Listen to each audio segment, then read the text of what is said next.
তারা হয়তো এই হাদিস জানে না, আল্লাহ পাক ওদের কানের মধ্যে আমার এই হাদিস যেন পৌঁছে দেন, আমিন।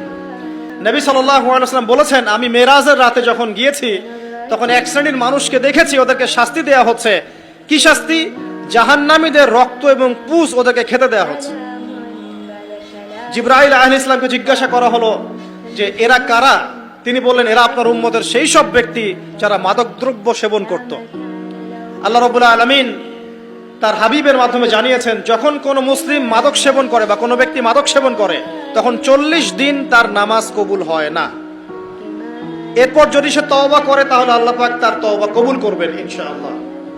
যদি সে আবারও মাদক খায় তওবা করার পর, আবার 40 দিন তার নামাজ কবুল হবে না।